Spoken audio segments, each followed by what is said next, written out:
Imagine this, a royal palace filled with golden chandeliers, silk gowns, and traditions older than time. You'd expect that every princess would marry a prince, right? Someone born into blue blood, raised in luxury, maybe even trained to rule a country one day. But what if I told you that's not always the case? What if some royal princesses, women born into unimaginable privilege, chose instead to fall in love with billionaires, bodyguards, or even circus performers? Yes, you heard that right. In a world where duty often trumps desire, where royal marriages are sometimes treated like business deals, a few courageous women have dared to break the mold. They've stepped away from castles and coronets to marry men with no royal title, no noble background, and sometimes, not even a single drop of high society in their veins. And these aren't just side stories. They're real-life fairy tales, laced with rebellion, heartbreak, billion-dollar fortunes, and in some cases, complete scandal. But here's where it gets really interesting.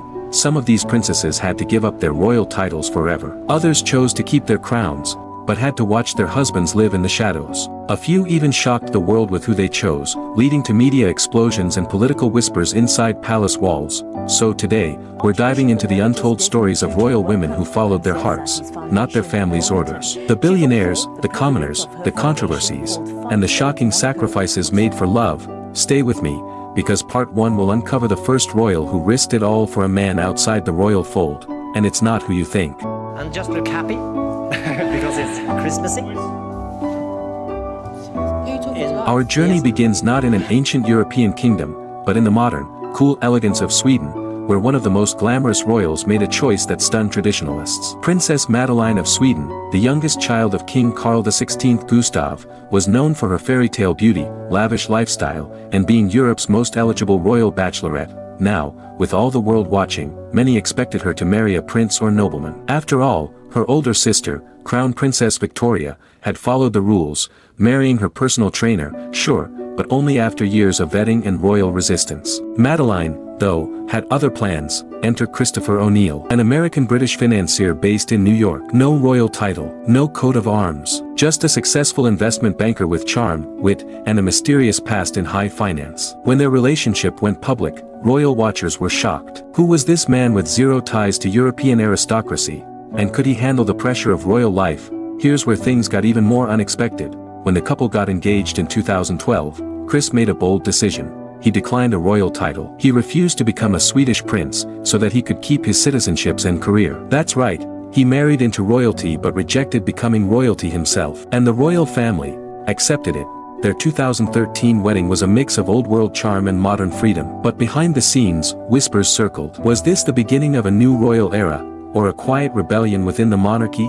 Madeleine and Chris later moved to the US, trading palace duties for a relatively private life. But make no mistake, their union set a precedent. A real royal princess had not just married a billionaire outsider, she'd helped redraw the map of what royalty could look like.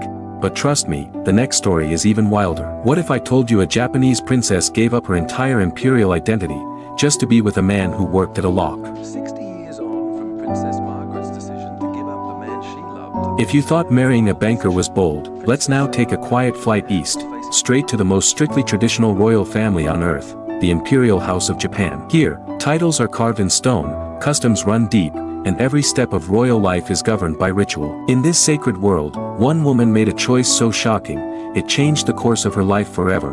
Sayako, the only daughter of Emperor Akihito and Empress Michiko, was born into divine royalty. That's not just a phrase. In Japan, the imperial family is considered to have descended from the gods. Sayako was, by all accounts, graceful, educated, and deeply dutiful. But when she fell in love with Yashiki Kuroda, a commoner working in Tokyo's city government, everything changed. Now here's the twist. Japanese law doesn't allow female members of the imperial family to remain royal after marrying a commoner. So when Sayako chose love, she forfeited her title. No more palaces, no more guards, no more imperial salary. She stepped away from the chrysanthemum throne forever. Just like that, in 2005, at the age of 36, Princess Sayako became simply Mrs. Kuroda. Her wedding was elegant, yet far more subdued than a traditional royal affair. The bride had no tiara. The ceremony had no grand state presence. It was quiet, intimate, almost hauntingly symbolic of her silent departure from royal life. But here's what most people don't know. After the wedding, Sayako had to relearn basic daily life. From budgeting money to shopping at supermarkets, she underwent training to adjust to normal life. Imagine going from being treated as sacred to learning how to pay utility bills. That was her reality. Still, she never looked back. Her marriage has been solid, far away from cameras and courtrooms. But her story sent ripples through Japan, sparking national conversations about the future of the monarchy, gender roles, and whether love should really cost a throne. But if you think that's a lot to give up What forever. surprising news from Norway, Princess Martha Louise says goodbye to her royal duties. Royal families often fear scandal like the plague. But what happens when a princess not only chooses a partner outside royal tradition, but chooses someone the world sees as unconventional, controversial, and spiritually provocative? Enter Princess Martha Louise of Norway, a woman born into monarchy but raised with a deeply spiritual soul. From a young age, she was different. She didn't just attend royal events and wave from balconies. She studied physiotherapy, dabbled in literature, and, most shockingly, claimed she could communicate with angels. Yes, really. Her openness about the spirit world made her beloved to some and ridiculed by others. But nothing would prepare Norway for the storm that would come when she fell in love with Durek Verrett. Now brace yourself. Durek is an African-American shaman, author, and self-proclaimed spiritual guide to celebrities. Based in Los Angeles, he's charismatic, outspoken, and surrounded by an aura of mystery and controversy. From claiming he can reverse aging to using a healing device he calls a spirit optimizer, Durek is anything but traditional royal material. But Martha Louise was all in. Their relationship went public in 2019, and the reaction was instant and explosive. Norwegian media exploded. Royal insiders whispered. The public was split. Some admired her bravery, others were outraged. Not because he was American, not because he wasn't royal, but because he didn't fit the carefully constructed image of monarchy. The pressure was so intense that Martha Louise had to step down from her royal duties. She kept her title, but no longer officially represented the Norwegian crown. Yet the couple pressed forward. In 2022, they announced their engagement, standing proudly together against a tidal wave of criticism. Martha Louise has defended Durek fiercely, calling him her soulmate. And Durek, he calls her his goddess, crediting their love with cosmic alignment. But here's where it gets darker. Durek's past include. Our next chapter takes us deep into the mysterious and tightly controlled world of Thailand's monarchy, where even a whisper against the crown can lead to prison, and royal life is guarded like a national treasure. Yet even here, love found a way to rewrite the rules. Meet Princess Yuboratana Rajakanya, the eldest daughter of the late King Bhumibol Adulyadej. Born into immense power and deep cultural significance, Yuboratana had everything: global admiration, royal influence, and a future woven into the Thai monarchy's sacred traditions, until she gave it all up, for love. In the 1970s, Yuboratana was studying in the US at MIT, yes, the world-famous university, when she met a bright, charismatic fellow student named Peter Jensen. He was American, a commoner, and completely outside the royal sphere. But sparks flew, and before long, the two were married. Now here's the twist. The marriage was done in secret. When it eventually surfaced, the Thai public was stunned. Royal law dictated that by marrying a foreigner, especially without royal approval, Yuboratana would lose her royal titles. And she did. She was no longer Her Royal Highness. She became, simply, Mrs. Jensen. The couple lived in the United States for years, raising 3 children away from the golden palaces and royal rituals of Bangkok. But the fairy tale didn't last. Eventually, the marriage ended in divorce. And tragedy followed.